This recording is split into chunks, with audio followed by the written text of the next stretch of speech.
एक वक्त का किस्सा है। ग्लोना नामी गांव में मीठे नाम का लड़का अपनी बीवी नसीबो कैंची के साथ रहता था, जबकि उसी गांव में बिट्टू नाम का लड़का अपनी बीवी छम्मो के साथ रहता था। बिट्टू उस गांव में मटन गोश्त की दुकान चलाया करता था, जबकि मीठा भी बिट्टू के करीब ही मटन गोश्त का काम करता था। बिट्टू की दुकान अच्छी चलती थी, जबकि मीठे की दुकान पर कोई नहीं आता था। शाम होती है तो मीठा मायूस घर आता है। मीठे क्या हुआ? आज लड़का का मुँह लेकर क्यों खड़ा है? सब खैर तो है मेरे मीठे?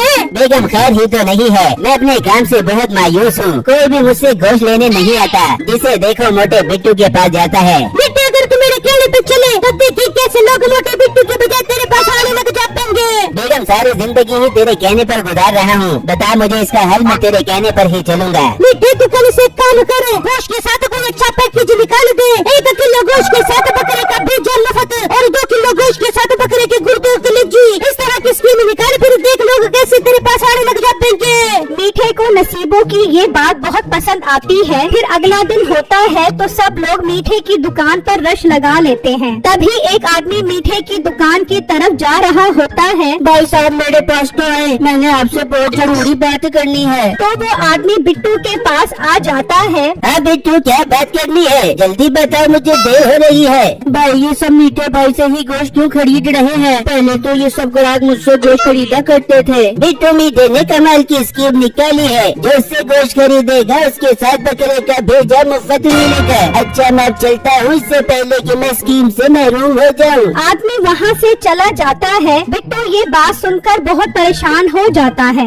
मेरे अल्लाह ये तो बहुत बुरा हुआ, इस तरह तो कोई भी मेरी दुकान पर नहीं आएगा और मैं तो इस तरह रोड पर आ जाऊंगा। मीठे की ये स्कीम काम कर जाती है और उसका सारा गोश्त बिक जाता है, जबकि बिट्टू का गोश्त वैसे का वैसा पड़ा रहता है। मुझे लगता है आज कोई भी ग्राहक मेरे पास नहीं आएगा, यहाँ बैठने से बेहतर है मैं घर ही चला जाऊँ। फिर बिट्टू गोश्त लेकर मायूस वहाँ से चला जाता है और घर आ जाता है। बिट्टू ठीक है, क्या आप गोश्त लेकर घर क्यों आ गए? क्या बात है, आज गोश्त बेचने का इरादा नहीं है क्या? बेगम गोश्त बेचने का इरादा तो था, पर आज कोई भी मुझसे गोश्त खरीदने नहीं आया। बिट्टू ये कैसी बातें कर रही हो? गाँव के लोगों को तो आपके बकरे का गोश्त बहुत पसंद है, फिर ऐसा क्या हुआ? आज मुझे पूरी बात बताओ। फिर बिट्टू छम्मो को मीठे की स्कीम के बारे में सारी बातें बताता है, जिससे सुनकर छम्मो के होश उड़ जाते हैं। बिट्टू अगर मीठे भाई ने ऐसी स्कीम निकाली है तो हमें भी कोई अच्छी स्कीम निकालनी पड़ेगी, तभी हमारे ग्राहक वापस आपसे गोश्त खरीदने आएंगे। बेगम फिर आप ही बताओ ऐसी स्कीम जिससे दोबारा ग्राहक मेरे पास आ जाए। बेटे मीठे भाई गोश्त के साथ साथ बीजा गुर्दा कलेजी मुफ्त देते हैं, तो आप एक काम करें, आप 1 किलो गोश्त के साथ आधा किलो गोश्त मुफ्त दें। पर बेगम इस तरह तो हमें नुकसान होगा। बेटू जी बात मुकाबले पर आ गई है, जो ज्यादा देर नुकसान बर्दाश्त करेगा वही जीतेगा। जबकि दूसरी तरफ मीठा खुशी खुशी घर आता है। वाह बेगम तेरी स्कीम तो काम कर गई, सब मुझसे ही गोश्त खरीदने आए और उस मोटे बिट्टू के पास एक भी ग्राहक नहीं गया।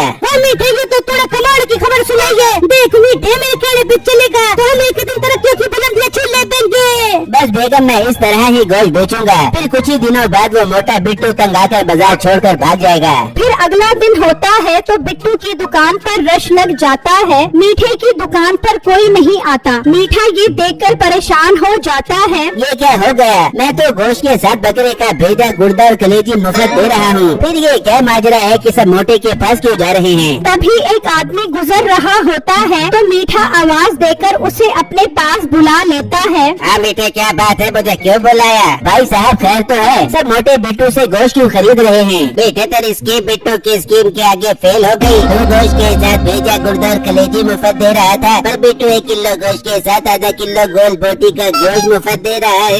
ये कहकर वो आदमी चला जाता है। आज बिट्टू की स्कीम काम कर जाती है, सब उसी से गोश्त खरीदते हैं, जबकि आज मीठे से कोई भी गोश्त नहीं खरीदता। इस तरह शाम हो जाती है, बिट्टू का सारा गोश्त बिक जाता है, जबकि मीठे का सारा गोश्त बच जाता है। बिट्टू खुशी खुशी घर आ जाता है, जबकि मीठा गोश्त लेकर उदास घर आता है। मीठे जी क्या गोश्त घर क्यों लेके आ गया, सब खैर तो है? फिर मीठा बिट्टू की स्कीम के बारे में बताता है, जिसे सुनकर नसीबों के रंग उड़ जाते हैं। मीठे मोटा तो बहुत तेज निकला, पर मुझे से ज्यादा तेज नहीं बन सकता। मीठे मैं जैसे बोलूं वैसा कर।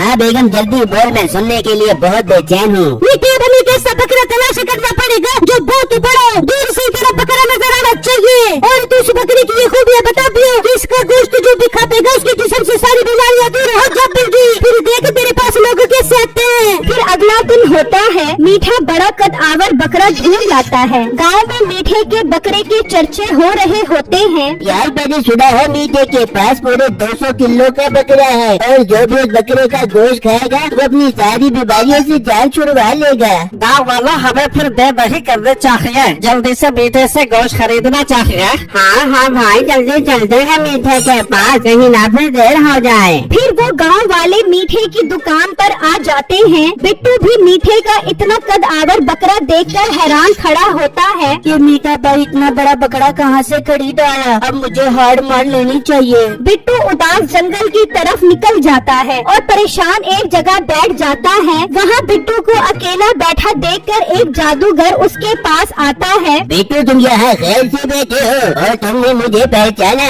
हाँ भाई पहचान लिया, आप गांव में लोगों को छोटा मोटा जादू दिखाया करते थे। हाँ और तुम मेरा जादू देखते थे और उसे पसंद भी करते थे। खैर तुम यहाँ परेशान क्यों बैठे हो? फिर बिट्टू उसे मीठे के 200 किलो के बकरे के बारे में बताता है। बिट्टू तुम परेशान मत हो, मैं तुम्हारा सारा मसला हल कर सकता हूँ। अब मैं बहुत बड़ा जादूगर बन गया हूँ। मेरे पास एक जादुई हवा भरने वाला पंप है, तुम इससे बकरे में हवा भर के उसे 500 किलो का कर सकते हो। बिट्टू ये बात सुनकर बहुत खुश हो जाता है और वो पंप लेकर घर आ जाता है और छम्मो को सारी बातें बताता है। फिर वो बकरे में हवा भरते हैं। बकरा उस पंप से बड़ा होता जाता है और 500 किलो का हो जाता है। ये देखकर बिट्टू और छम्मो दोनों खुश हो जाते हैं। फिर अगला दिन होता है, बिट्टू वो बकरा लेकर अपनी दुकान पर आ जाता है। अब मीठे का बकरा बिट्टू के बकरे के सामने बहुत छोटा सा होता है। लोग बिट्टू का इतना बड़ा बकरा देखकर उसके पास आना शुरू हो जाते हैं। मीठा इतना बड़ा बकरा देखकर हैरान और परेशान हो जाता है और घर आता है और अपनी बीवी नसीबों को सारी बातें बताता है। मीठे